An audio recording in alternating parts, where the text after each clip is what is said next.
Hello दोस्तों। मैं आज मैथमेटिक्स की कोई क्लास आपके साथ लेके नहीं आया हूं। आज मैं उसी मुद्दे पर बात कर रहा हूं जो पिछले लगभग एक हफ्ते और उससे ज्यादा समय से चल रहा है, यानी वही मुद्दा जो सरकार के खिलाफ चल रहा है, युवा वर्ग का आक्रोश। मैं आज बात करूंगा कुछ कि हमारे स्टूडेंट्स को क्या करना चाहिए, क्या नहीं करना चाहिए, हमको क्या करना चाहिए, क्या नहीं करना चाहिए, और फिर हमारी सरकार से क्या उम्मीदें हैं, क्या उम्मीदें थीं, लेकिन सरकार हमारी किन उम्मीदों पर खरी उतरी, क्या रहा। अगर आपने देखा हो कि जब से प्रधानमंत्री की मन की बात का जो कार्यक्रम यूट्यूब पर पब्लिश हुआ था और उसके बाद उन्हें डिसलाइक पे डिसलाइक मिलते चले गए और वो 10 लाख को पार कर गए, लगभग 11-12 लाख को पार कर गए, और हमें देखने को मिल रहा है कि आगामी वीडियो पर उन्होंने लाइक डिसलाइक कमेंट का सेक्शन ही ऑफ कर दिया है। तो इसका मतलब सरकार बहरी नहीं है, सुन तो रही है, उसे पता है कि युवा वर्ग में आक्रोश है, कुछ ना कुछ तो है। और रही बात इस बात की कि सरकार यह कह रही है कि यह विदेशियों ने किया है, तो हमारा बेरोजगार वर्ग विदेशी नहीं है, हम लोगों को विदेशी कहने की कोई जरूरत नहीं है। और ये जो आंदोलन चल रहा है इसका असर दिख भी रहा है। जैसे ही आंदोलन शुरू हुआ उसके बाद से ट्रेंडिंग में, ये ट्विटर पर ट्रेंडिंग में आया, तो एक दो संस्था ने रिजल्ट की घोषणा भी कर दी है, लेकिन अभी एनटीपीसी की तो डेट फाइनल हुई नहीं है। हमें एनटीपीसी और केवल एसएससी के लिए ही नहीं लड़ना है, हमें सिस्टम को जब तक सुधर नहीं जाता तब तक ये बात करनी है। और आपको भी कुछ बातों का पालन करना है कि ये आंदोलन डिजिटल है, इसमें आपको भागीदारी, डिजिटल आंदोलन में जो आपकी भागीदारी है, आप सड़कों पे ना उतरें। हो सकता है कि कुछ लोग आपका इसका पॉलिटिकली रूप दें और इसका फायदा लेने का प्रयास करें। हमें पॉलिटिक्स से कोई लेना देना नहीं है, हमें सिस्टम को सुधारने की बात है। इतिहास गवाह रहा है, जब जब युवा वर्ग सामने आया है तब तब सिस्टम सुधरा है, यह सिस्टम आज भी सुधरेगा। आपने खून को गर्म बनाए रखना है, मस्तिष्क को ठंडा रखना है, सड़कों पर आंदोलन के लिए नहीं उतरना है। केवल ट्विटर के माध्यम से, यूट्यूब के माध्यम से, इंस्टाग्राम, फेसबुक, जहां हो सकता है, यानी डिजिटल आंदोलन को इतना बड़ा रूप देना है कि सरकारें इस डिजिटल आंदोलन से झुक जाए। मैं आपको कुछ पंक्तियां जो दुष्यंत कुमार एक बहुत बड़े कवि रहे थे उनकी सुनाना चाहता हूं।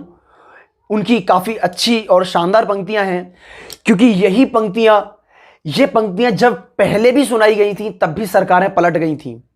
ध्यान रखना, हो गई है पीर पर्वत सी पिघलनी चाहिए, इस हिमालय से कोई गंगा निकलनी चाहिए, आज यह दीवार पर्दों की तरह हिलने लगी, शर्त थी लेकिन कि ये बुनियाद हिलनी चाहिए, हर सड़क पर, हर गली में, हर नगर, हर गांव में हाथ लहराते हुए लाश चलनी चाहिए, हो गई है पीर पर्वत सी पिघलनी चाहिए। कविता काफी लंबी है, काफी पीर मतलब दर्द, ये काफी दर्द काफी बड़ा हो चुका है, अब पिघलना चाहिए।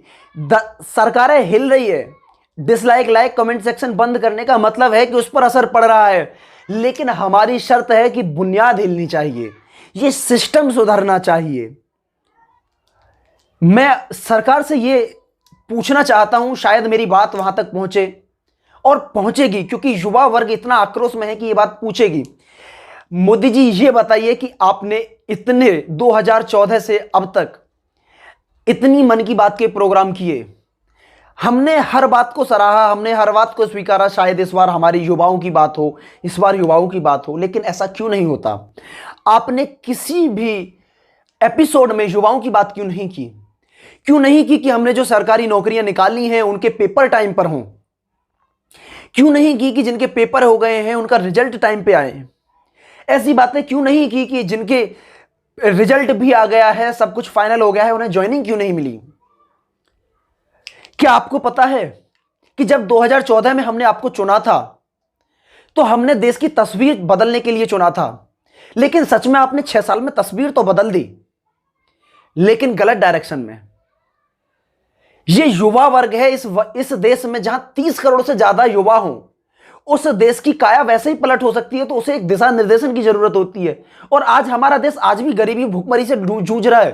क्यों? क्योंकि युवाओं को रोजगार ही नहीं मिल रहा है। युवा जिस टाइम आपको 2014 में 2014 में जिन युवाओं ने वोट दिया होगा ना, शायद वो 19 साल के रहे हों, 20 साल के रहे हों, 21 साल के रहे हों, 22 साल के रहे हों। उन्हें ये उम्मीद थी कि शायद मेरी 2014 में हम वोट दे रहे हैं, 2015 तक मेरी जॉब लग जाएगी, 2016 तक मेरा सिस्टम सुधर जाएगा। लेकिन क्या हुआ? उस सिस्टम का क्या हुआ? आपने सरकारी संपत्ति को बेचना शुरू कर दिया। प्राइवेट कंपनियां आ नहीं रही हैं, और जो युवा हमारा प्रिपरेशन कर रहा है, उस युवा के लिए ना तो फॉर्म निकलते हैं, अगर फॉर्म निकलते भी हैं तो एग्जाम नहीं होता, अगर एग्जाम होता भी है तो रिजल्ट नहीं आता, अगर रिजल्ट आता भी है तो ज्वाइनिंग नहीं होती। ऐसा क्यों हो रहा है? कोई भी भर्ती बिना कोर्ट में जाए क्यों नहीं रुक रही है? ऐसा क्यों हो रहा है? हमेशा घोटाले क्यों हो रहे हैं? क्या आप सरकार संभाल नहीं पा रहे? क्या ये सिस्टम नहीं सुधार पा रहे? ऐसा क्यों हो रहा है? कभी आपने इस बात पर ध्यान दिया कि युवा हर बार यही सोचता है कि शायद इस बार बेहतर होगा? क्या आपको लगता है कि अगली बार युवा आपको वोट देगा? जिस आपकी हमेशा पॉलिसी रही है कि जब जब चुनाव आए हैं, ऐसा ही आपने 2014 से 2019 वाले इलेक्शन में किया था। वहां पर आपने एनटीपीसी, रेलवे, एनटीपीसी, उससे पहले आपने जेई के एग्जाम करा दिए, उससे पहले आपने एएलपी के एग्जाम करा दिए। लोगों को लगा कि शायद सिस्टम सुधर गया है, अब हर साल एग्जाम हो रहे हैं, अब भी एग्जाम हो जाएगा, जॉब मिल जाएगी हमें। लेकिन जैसे ही चुनाव खत्म हुए, आपने सब कुछ खत्म कर दिया।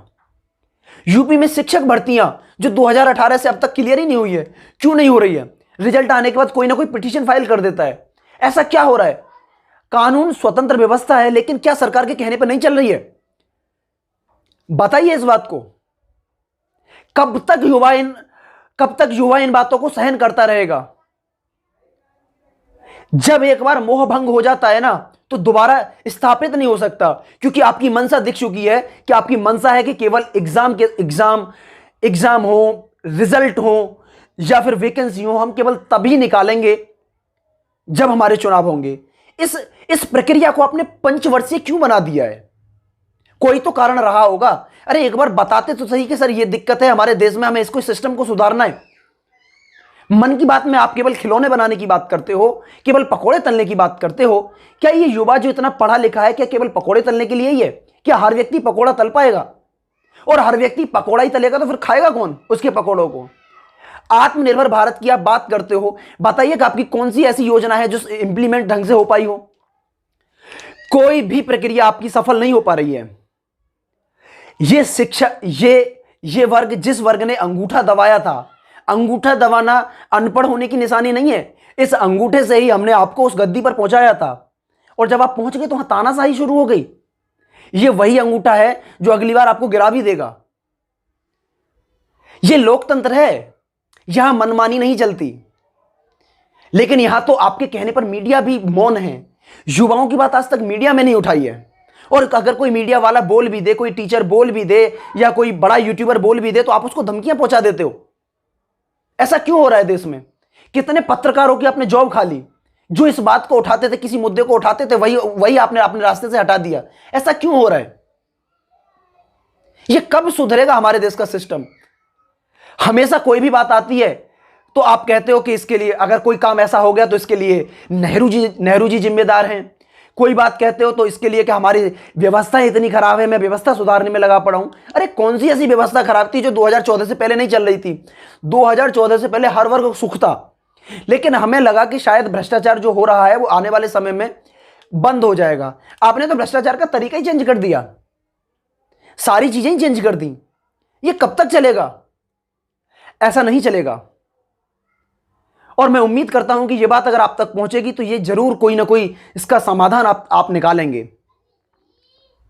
बस मैं पहली वीडियो में इतना ही कहूंगा, लेकिन यह आंदोलन जारी रहेगा, युवाओं का जारी रहेगा। मैं युवा वर्ग से भी यही कहूंगा कि आप मर्यादा में रह करके करें, क्योंकि देश की मर्यादा, देश हमारा है। ये अटल बिहारी जी भी कह चुके हैं कि सरकारें आएंगी जाएंगी, लेकिन देश रहना चाहिए, तो आपको भी मर्यादाएं नहीं तोड़नी है। मैं उम्मीद करता हूं मेरी बातें आप तक पहुंची होंगी। आप लोगों ने इस बातों पर ध्यान दिया होगा। शायद सरकार भी इन बातों को सुनेगी और अपने कैंपेन जारी रहेंगे। धन्यवाद।